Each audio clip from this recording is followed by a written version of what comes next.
आप सभी को मेरा सादर प्रणाम।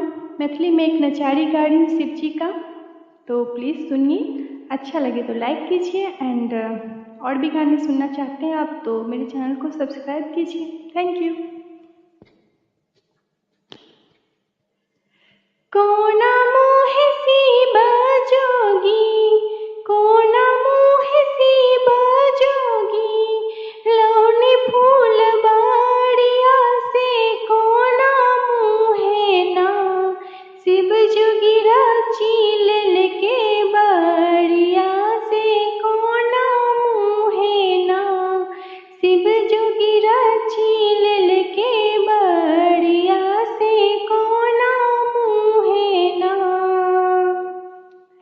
पूरब मुँह से बजोगी, पूरब मुँह से बजोगी, लौनी फूल बाड़िया से पश्चिमे मोहे ना, शिव जोगिरा चील के बाड़िया से पश्चिमे मोहे ना, शिव जोगिरा चील के बाड़िया से पश्चिमे मोहे ना।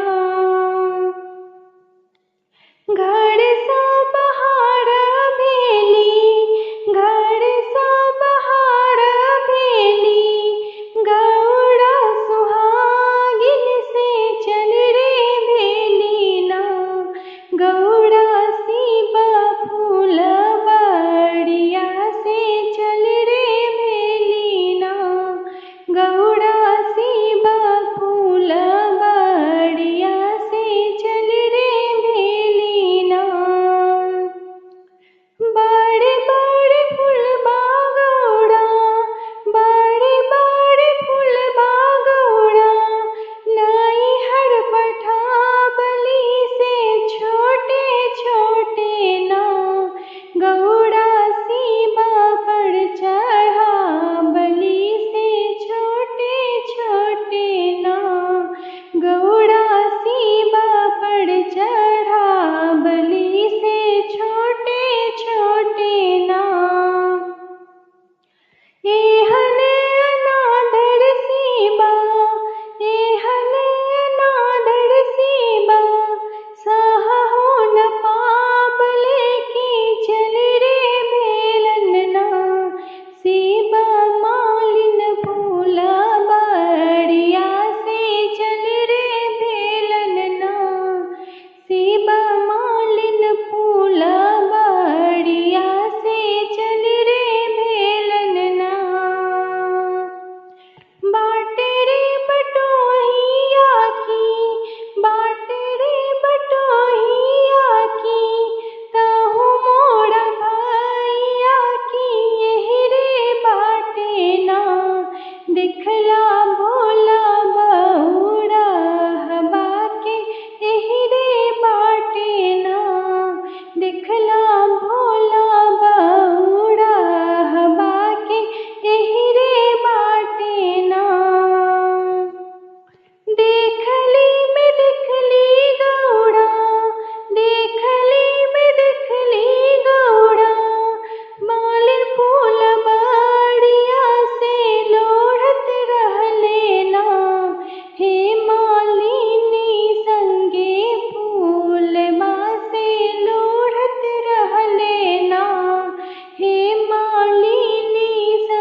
Thank you so much for listening.